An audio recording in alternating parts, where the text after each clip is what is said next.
বিচার, সংস্কার এবং নির্বাচন। বিচার এবং সংস্কারের কাজ চলছে এবং নির্বাচনের দ্বার প্রান্তে আমরা সবাই উপনীত হয়েছি আলহামদুলিল্লাহ।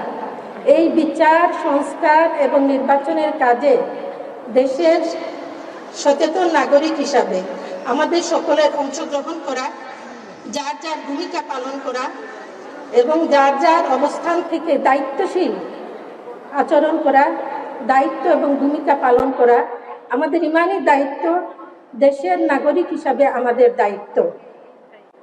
আজকে নির্বাচনের পরিবেশ তৈরি হয়েছে এবং গোটা জাতি, গোটা দেশ নির্বাচনী উৎসবের মধ্যে আমরা সবাই উপনীত হয়েছি।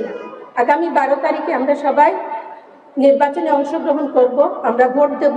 এই ভোট হলো আমার বিবেকের রায়, আমাদের ইমানি দায়িত্ব, নাগরিক হিসাবে আমাদের দায়িত্ব। এই দায়িত্ব এবং কর্তব্য দেশ গড়ার, এই দায়িত্ব দলমত নির্বিশেষে আমরা সবাই পালন করব। আমরা কেমন দেশ চাই, কেমন সমাজ চাই? আমরা চাই শান্তি, মুক্তি, ন্যায়, ইনসাফের একটা দেশ এবং সমাজ। আমরা সবাই মিলে দলমত নির্বিশেষে, নারী পুরুষ আপামর জনতা সবাই মিলে আমরা আমাদের কাঙ্ক্ষিত শান্তি, সুখের, ন্যায়, ইনসাফের সেই সমাজ এবং দেশ আমরা গঠন করব। এই লক্ষ্যে আমরা সবাই আমাদের বিবেকের রায় প্রদান করব। ব্যালটের মাধ্যমে, ভোটের মাধ্যমে কাকে এবং কাদেরকে আমরা নির্বাচিত করব? যারা সৎ, যোগ্য, দক্ষ, ইমানদার, দেশপ্রেমিক এবং পরীক্ষিত। আমরা চাই হযরত উমর রাদিয়াল্লাহু আনহুর মতো নেতা এবং নেতাগণ আমাদের সমাজে এবং দেশে দায়িত্বশীল হোক।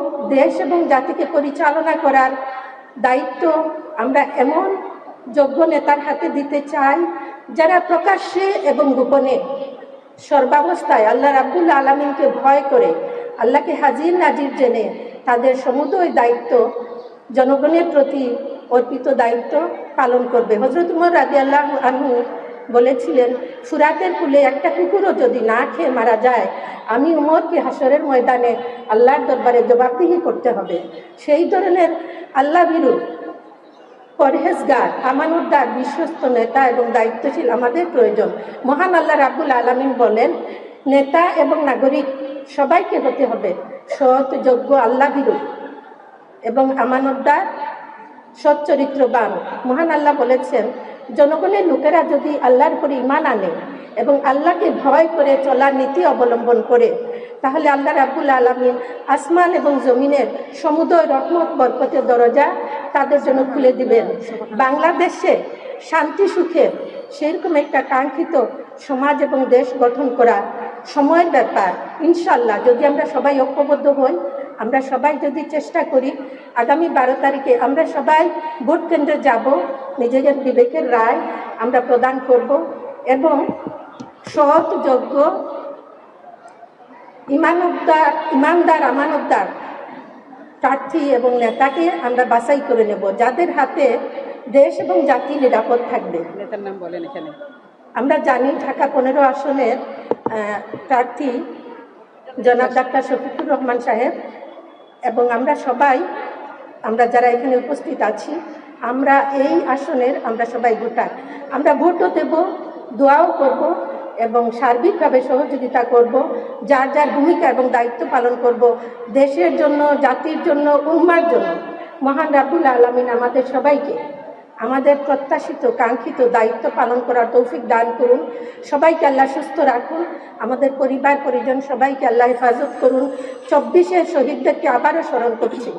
মহান আল্লাহ রাব্বুল আলামিন তাদের যে স্বপ্ন ছিল, তারা তাদের জীবন দিয়ে যে দেশ আমাদেরকে নতুন বাংলাদেশ উপহার দিয়েছেন, নতুন একটা শান্তি, সুখের, ইনসাফের বাংলাদেশ রচিত হোক, এটা তারা স্বপ্ন দেখেছেন। তাদের সেই স্বপ্নকে বাস্তবায়ন করার জন্য আসুন আমরা দল, মত, নারী পুরুষ নির্বিশেষে সার্বিকভাবে কাজ করি। মহান আল্লাহ আমাদের সবাইকে তৌফিক দান করুন, সাহায্য করুন। সবাইকে অনেক অনেক শুকরিয়া, শুভেচ্ছা এবং মুবারকবাদ জানিয়ে শেষ করছি। আমা তৌফিক ইল্লা বিল্লাহ। আসসালামু আলাইকুম ওয়া রাহমাতুল্লাহি।